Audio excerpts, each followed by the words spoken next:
కూడా గౌరవ గవర్నర్ గారి దృష్టికి తీసుకొచ్చినాం.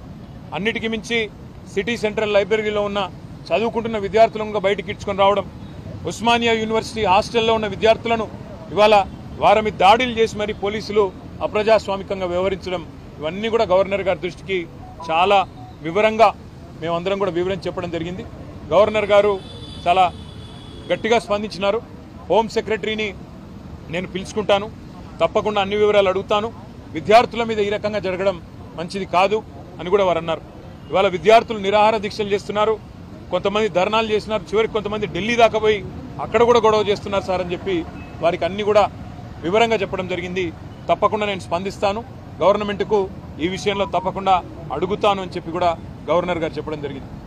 రెండవది, ఈ రాష్ట్రంలో జరుగుతున్న రాజ్యాంగ హననం ఏదైతే ఉన్నదో, పార్టీ ఫిరాయింపుల నిరోధక చట్టాన్ని తుంగలో దొక్కుతూ మరి కాంగ్రెస్ పార్టీ ఏ రకంగానైతే ఈ రాష్ట్రంలో ఇప్పటికే 10 మంది బీఆర్ఎస్ ఎమ్మెల్యేలని 8 మంది బీఆర్ఎస్ ఎమ్మెల్సీలని తన పార్టీలో చేర్చుకున్నదో కూడా గవర్నర్ గారికి సోదాహరణంగా వివరించినాం.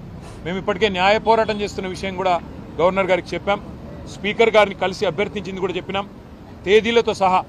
ఒక అభ్యర్థి అయితే ఖైరతాబాద్ ఎమ్మెల్యేగా బీఆర్ఎస్ టికెట్ మీద గెలిచి మొన్న పార్లమెంటు కాంగ్రెస్ టికెట్ మీద పోటీ చేసిన విషయాన్ని కూడా వారికి సోదాహరణంగా చెప్పడం జరిగింది.